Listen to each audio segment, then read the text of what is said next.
Before you work on boilers, remove the fuse, switch it off, check for safe isolation and check it's a 3 amp fuse. If there's a problem, blow the fuse, not the PCB.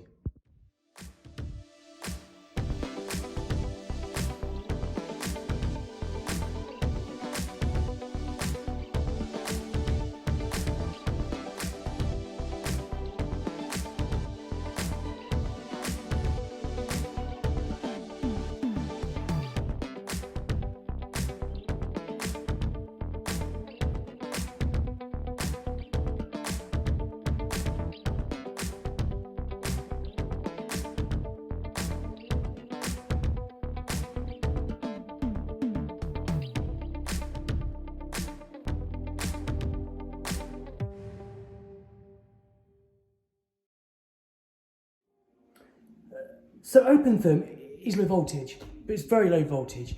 It's 5 volts or 24 volts, depending what manufacturer. So open therm, E-bus, CAN bus. What it is, it's Morse code. So 240 volts will send a switch live. Low voltage 24 volts will send a switch live. But open therm, CAN bus, E-bus, it sends a Morse code, a signal on what the boiler should do. And the good thing with open therm, it shows the boiler how to modulate what temperature the boiler is at, what it needs to be. And with open therm, it's a lot more efficient. It makes the burner work more efficient rather than go straight into high fire. And the good thing with open therm is as well, you can get fault codes, remote management. So when it comes to wiring, I've got this wonderful tool. This was from Audi. Love it. Use heat resistant cable in the boiler. Whenever you go into the boiler, always use the cable entrance so it remains airtight. So I'm going to cut this just sufficiently to go into the terminal. But what I want to do is, I don't want any bare cable showing, because cable showing can heat and it can damage the joint. This cable is only E-bus, it's only low voltage. But when it comes to showers and stuff, always put bare cable in the terminal so it doesn't get hot and heat the block terminal. When it comes to bus connections, always try and give them at least 2 centimeters clearance, because bus connections is Morse code and you don't want turbulence to distract that.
Before you fit this cover, it's worth taking a note of what the flashing colour codes mean. So if you've ever got a problem with the appliance, rather than blame the boiler, it might be the fact the control's faulty, it's not getting demand. So there's the colour codes.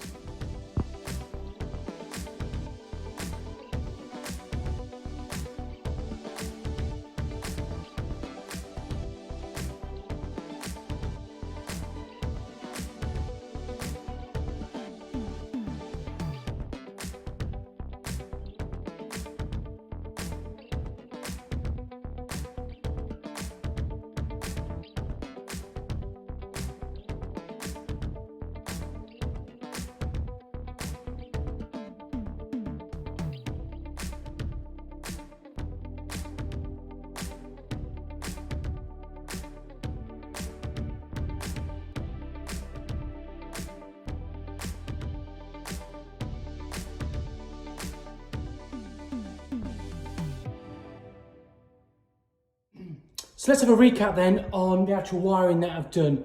I want to show you the routes and give you an explanation why I've done it like that. Overall, I've quite enjoyed this, and it has benefited me. You know, the last time I fitted a smart controls, probably a Valent one, that was probably 6-7 years ago now. And you know, a lot of my students, they're getting competent, they're doing the gas now. A lot of them fit Baxi, and you know, I'm not getting left behind. So here goes. Bus connections are on the right, 240 on the left. When they come through, make sure it's sealed. That's tight with the thick washers on. That is sealed. So the boiler is still airtight. Another bit of advice, always leave the inserts for future purposes if you want to change control. And always leave this inside, this link. So if the control becomes faulty, you can link up inside the 240 controls. So it comes through, open therm goes to the low voltage side, the top terminal. Live neutral and earth is just here. And I put the power supply to the actual programmer or receiver unit here, so it's actually protected against the fuses.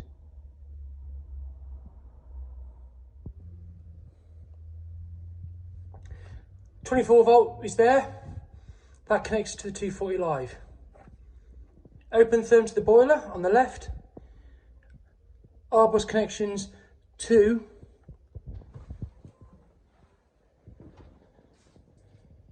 the control.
Go into settings. 1 second. I'm going to scroll down. This is good. You've got the outside temperature, clear history, installer details, hot water settings.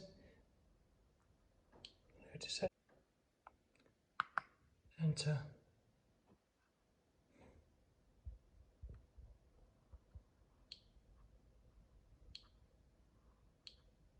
I'm going to go to registered device.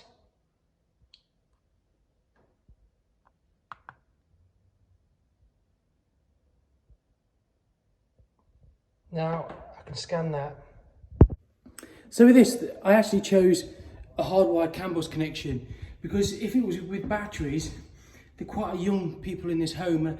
I don't want the control getting lost. I don't want it losing signal. I don't want the batteries fading. So it's here. Also, there's no direct sunlight on this. There's no thermostatic valve in the room. So this is the heart of the home. This will actually give a real good reading.